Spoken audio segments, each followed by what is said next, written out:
Magkano nga ba yung ano mo doon? Flood control projects in 3 years? 15 billion? Oh, fair na fair ka. 15 billion ka. Magkano naman kaya yung mga maliliit at na mga municipalities doon? 15 billion din ba sila?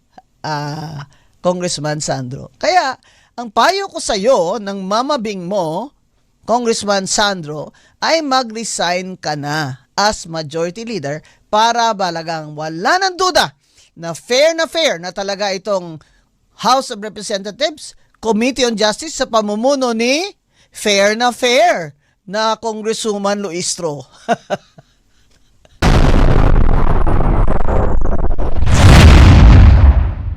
Dapat mag-resign ka, Sandro, as majority leader. Kung seryoso ka na gusto mong tingnan ka as unbiased and fair, di ba? Kasi ang due process ganyan eh. Fairness, di ba? Justice, fairness, di ba? Walang arbitrariness. Ano naman ang isipin namin, Sandro, na nandyan ka pa rin as majority leader? Ano naman ang isipin ng mga tao, di ba? Kung gusto mo maging presidente ka someday, pag tumanda ka na, kung tatanda ka, kailangan ngayon pa lang mag-image ka na ikaw ay fair, di ba? If fair ka, magkano nga ba yung ano mo doon? Flood control projects in 3 years? 15 billion? Fair na fair ka. 15 billion ka. Magkano naman kaya yung mga maliliit at na mga municipalities doon? 15 billion din ba sila? Congressman Sandro. Kaya, ang payo ko sa iyo ng mamabing mo, Congressman Sandro, ay mag-resign ka na as majority leader para balagang wala ng duda na fair na talaga itong House of Representatives, Committee on Justice sa pamumuno ni fair na Congresswoman Luistro. Ito talaga mga kababayan, ang mahirap sa kalagayan ngayon ng House of Representatives. Kasi kahit anong gawin na nilang pakana ngayon, nasusundin nila ang Supreme Court na ruling.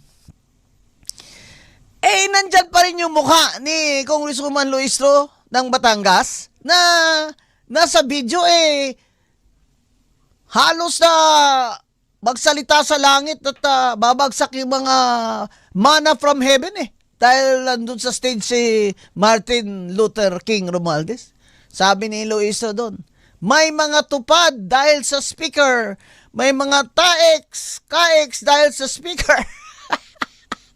Si Martin naman tuwang-tuwa doon, no? Kala mo talaga magpresidente siya May mga ulan at lindol, baha dahil ni speaker. Yan. Yan si Congresswoman Luistro, ang chair ng Committee on Justice. So, rabid yan na Martin at BBM Rabid din siya na anti-VP Sara. So palagay nyo, fair? Fair na fair, ano? Abay, dapat kung Congresswoman Luistro, mag-resign ka rin dyan sa Committee on Justice. Ilagay mo dyan si Congressman Erice para wala tayong duda. Hindi ba? Kasi si Congressman Erice ay fair. Sabi niya, I move to accept this as the complaint as sufficient in form against BBM, pero siyempre gagawin niya rin yun the same vote kung tama yung complaints against VP Sara.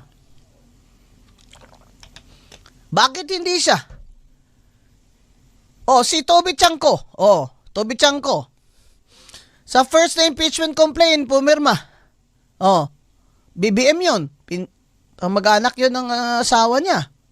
Di ba? Romualdez ang asawa ni Toby Chanco.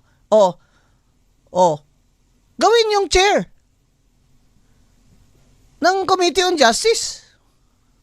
Para maniwala kami na fair kayo. Bakit naman si Congresswoman Luistro ang nilagay nyo dyan? Di sabi ng tao, luto Macau na yan. Alam nyo, mga Pilipino, dito sa mga Pilipinas, sawang-sawa na po sa mga politiko na dyan sa mga congressmen na politika lang ang nagmo-motivate sa kanila.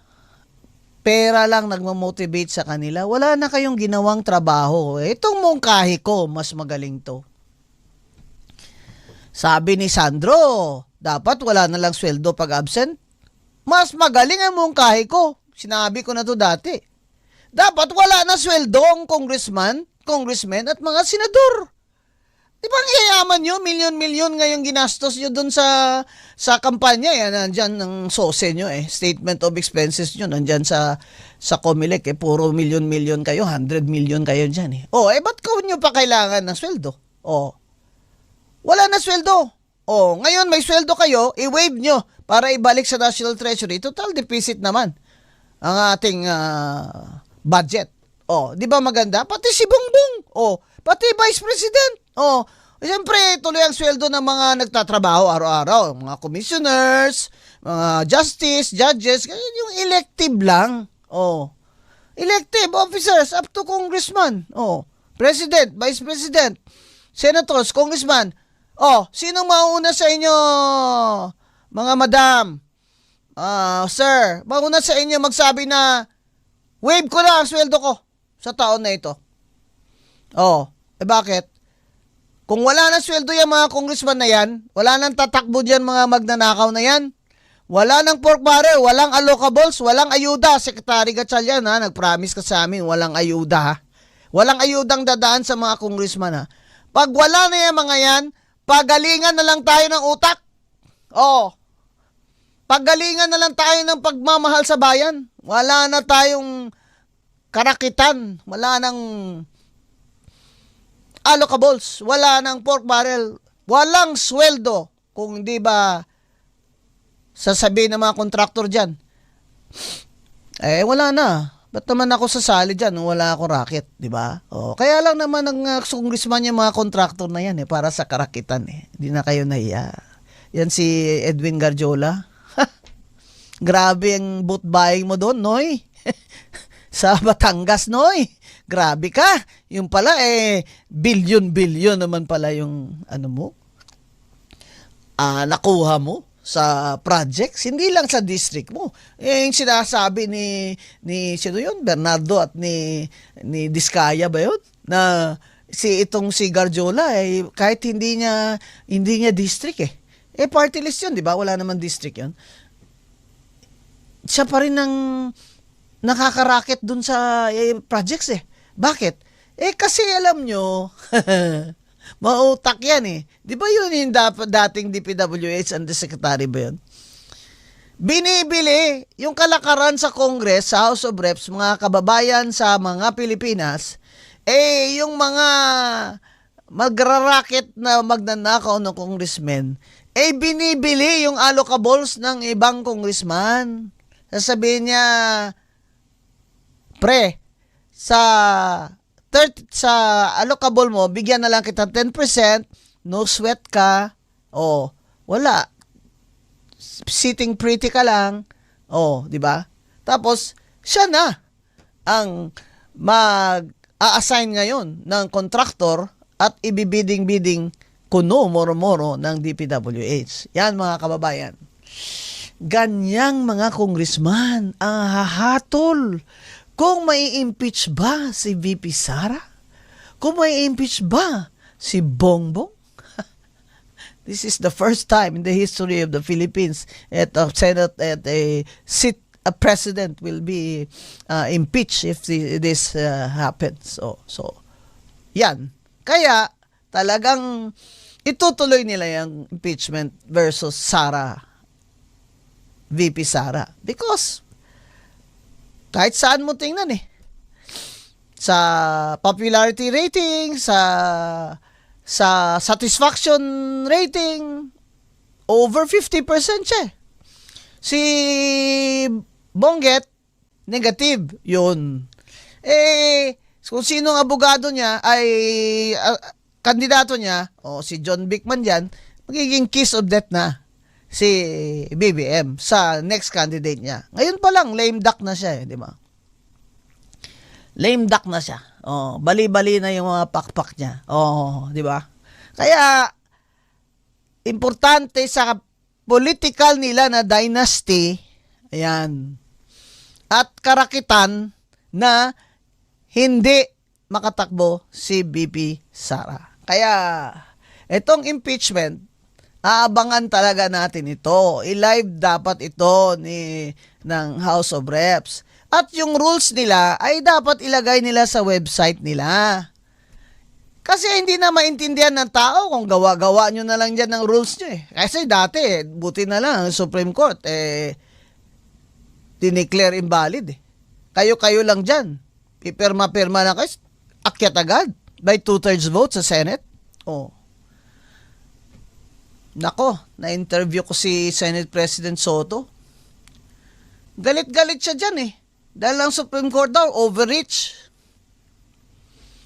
SP, huwag ka na magalit. Gawin mo na lang ang sinabi mo, gagawin mo, sir. Huwag ka na magalit dyan sa Supreme Court. Kasi alam nyo, kami mga abogado, kaya't nga talo kami dyan, tinatanggap namin eh. Diba? Kasi, ano yan eh, para sa amin, demokrasya ito eh. That is the last arbiter. Kung wala ang Supreme Court, ano na lang tong bayan natin?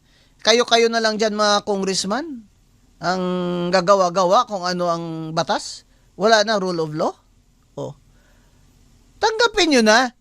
At mag-ready na kayo just in case na mag-impeachment ka akyat sa Senate. Ano ba yung mga patakaran na dapat mag-ensure ng due process? Yun naman po ang trabaho talaga, di ba? Ng senators acting as judges. Yan. Pero yung ang sagot daw dyan, sabi ng ibang congressman, ay cha-cha. It's a charter change. Napakawalang iya nyo. Nasa Constitution yung power of judicial review ng Supreme Court. To check on the grave abuse of authority and lack of jurisdiction ng any branch of government, including Congress. Napakawalang hiya nyo. Pag hindi nyo nakuha ang gusto nyo, papalitan nyo ang konstitusyon. 2 taon na lang, mag-i-eleksyon na. Eleksyonin nyo na lang kaya yan para matapos na. Mag-ready na kayo. Mag-ready na kayo para sa eleksyon nyo. At yung mga ayuda nyo, ipaskil nyo na yung mga mukha nyo dun sa mga ang DSWD. Yan ang talagang bibisitahin ko yan. I wanna see the protocol, yung mga memo ni Secretary Gatchalian na totoo bang wala na, hindi na dapat makasawsaw ng mga daliri, maduduming daliri itong mga congressmen sa mga ayuda. At yung mga lookable, sabi ni Secretary Dizon, ay hindi na sila ang nag-identify. Gagawa na ng sistema according to a development plan, ang DPWH, NEDA, etc. At doon na ilalagay sa mga LGU na mas kailangan.